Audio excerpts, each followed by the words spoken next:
So I'm here with Sanjay Khan. Sanjay ji, welcome to the show. Thank you. We are here for the launch of his book, The Best Mistakes of My Life. But first of all, why is it called The Best Mistakes? That's what everybody is talking about. It's a very interestingly named book, of course. This is everyone's question. The first question they ask me, how did you name this book, The Best Mistakes? You see, the best mistakes are some of the most extraordinary events in my life which happened. Some I took, some I refused. The ones I refused, I've termed them as the best mistakes. Now, you will ask me, what is it? So my answer is, read the book. Read the book. I just knew that was coming.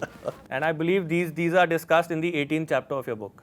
18th chapter, like a good movie, giving the final climax. Climax अच्छा है. The climax, you see, any show, a book or a film or a television show must have a climax, beginning, middle and a climax. So it does reveal all and gives a tremendous satisfaction to the reader. Okay.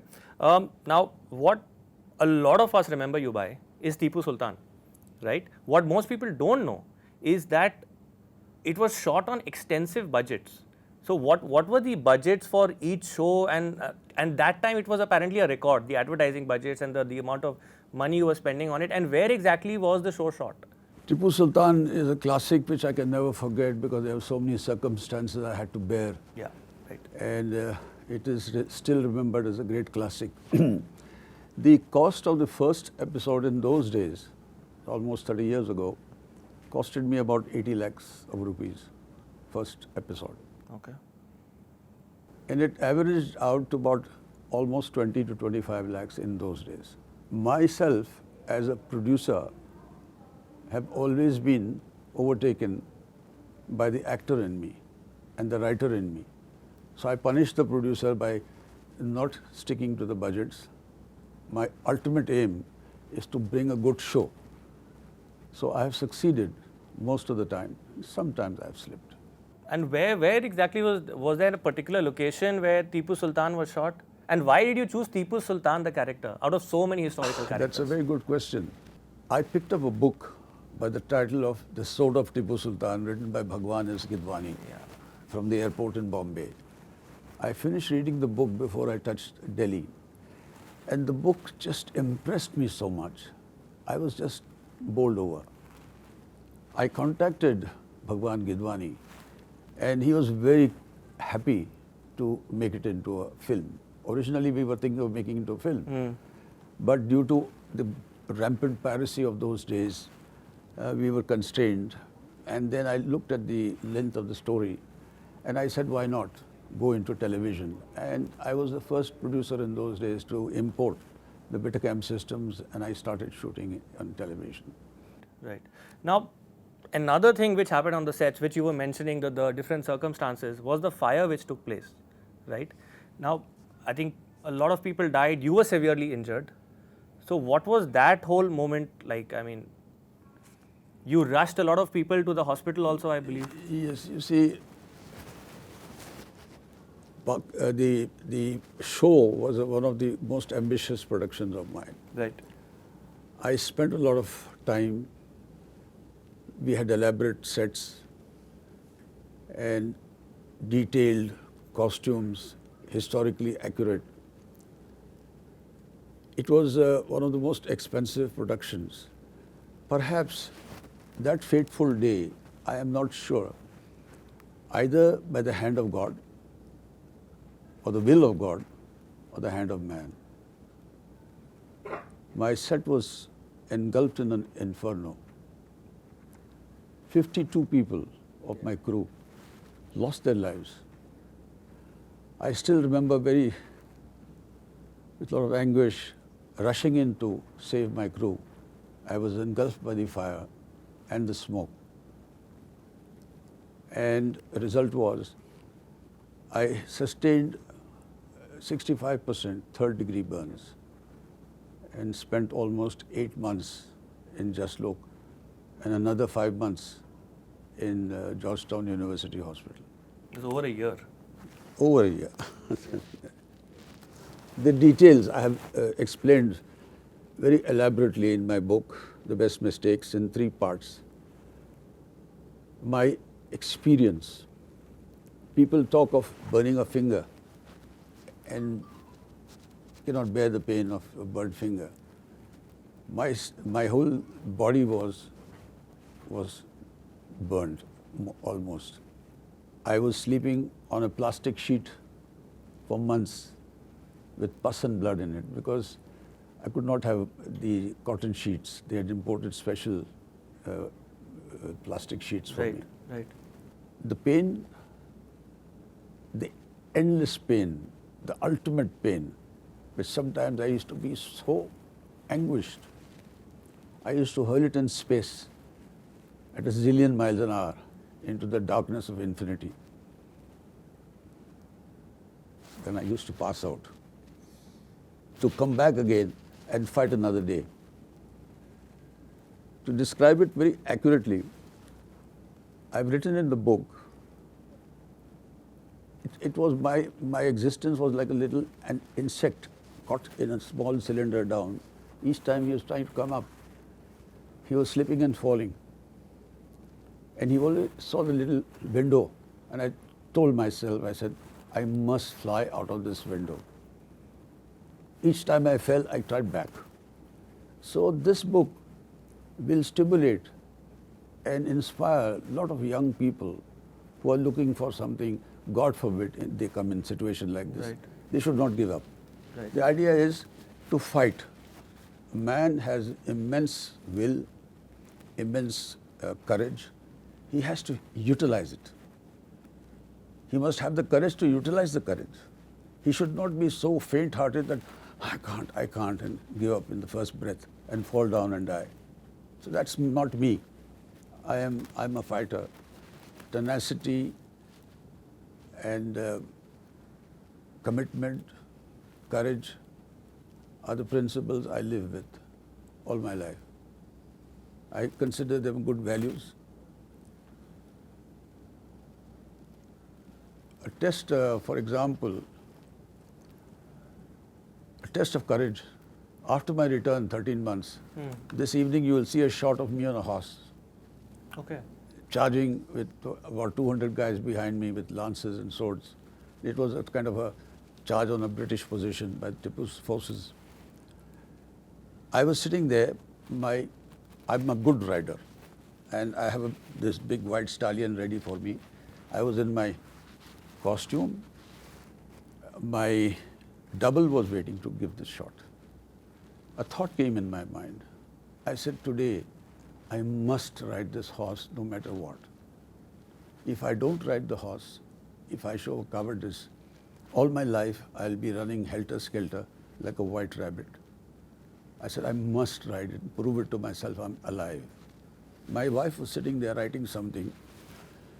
When she came to know about my resolve, she looked at me. She knows me very well. She respects my resolve. She says, be careful. Okay. So when I sat on the horse, my left leg was 50% numb. It could not feel the stirrup. And my left hand was also not good. I was wearing gloves all the time. And when they planted this heavy sword on me and this horse started prancing and the cannon started the blasts, it was a 200-meter shot. I gave it past the camera. I took precaution to bend over the horse and throw the sword in the sand so that it should not hurt somebody coming from behind, and pulled the horse right in time from rushing into a bulbul bush, which could have harmed the horse and me. Yeah. So when I came back, I was sitting, I felt something wet on my tunic. I looked, it was full of blood. I sneaked into my makeup room, the tent, got a bandage done by the doctor, fresh clothes, came back and sat. And I was thinking, and my wife was still continuing to write, she did not know all this. That day, I came back to life. That was the day. I felt so good. I had self-respect go up. I said, you challenged the odds and went in. I could have easily been a coward and sat at my chair and said, okay, let the duplicate do it. But if I had done that, I would not have done many other major things in my life. Later on. Yeah. So therefore, I say that courage must never be abandoned. Courage must always be used. It's a lesson to all youth, anyone, young, older, whatever you say. Very powerful and obviously a very difficult experience which you've just spoken about. But moving on from that to a different subject, to family, your brother Feroze Khan. Tell us something about him. Your rapport with him, because I think he was known. Would I be correct in saying that he was known as the more flamboyant one as such? Feroze Khan was one of those lovely human beings.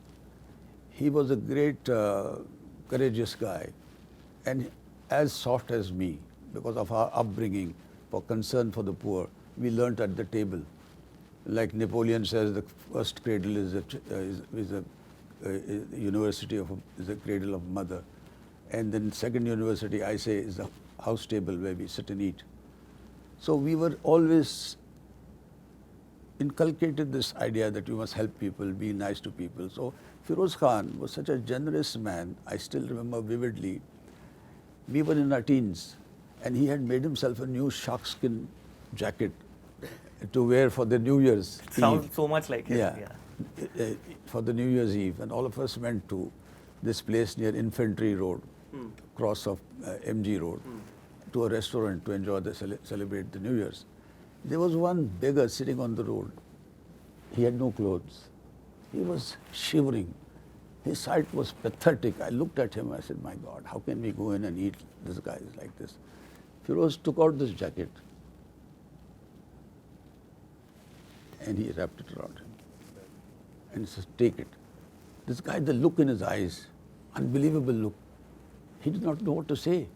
He was flabbergasted.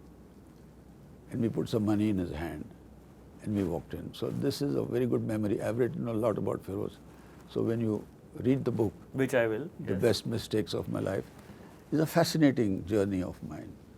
And now my last question, which actually goes back to sort of your debut. I just wanted to clarify that. Was your debut as an assistant on the 1962 movie Tarzan Goes to India? Or were you offered that and you didn't go along with it? You see, I was offered the assistant director's job.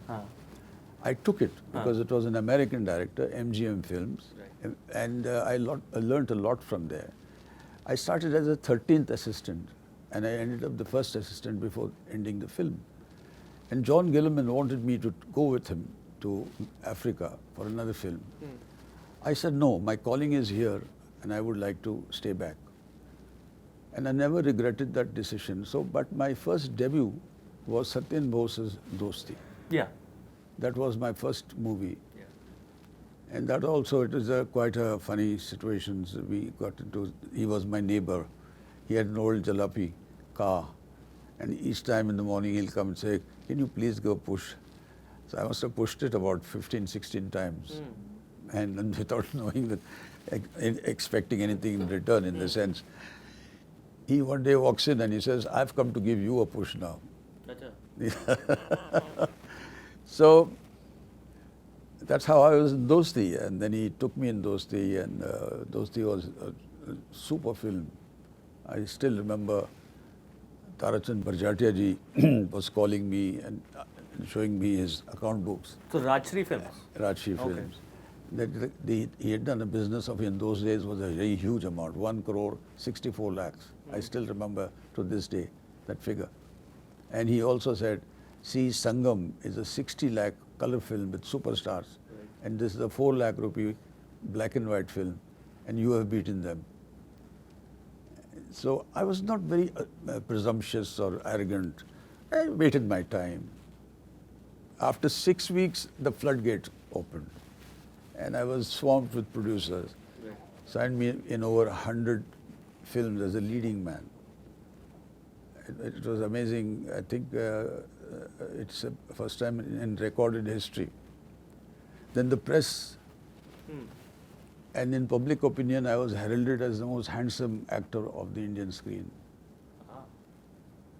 My price ranged up to that level, just below Dilip Kumar's. Okay. And there was a range of films started coming in, and they were super hits and jubilees. In those days, jubilees and diamond jubilees. Right. Each time I remember passing Roxy Cinema once in a while.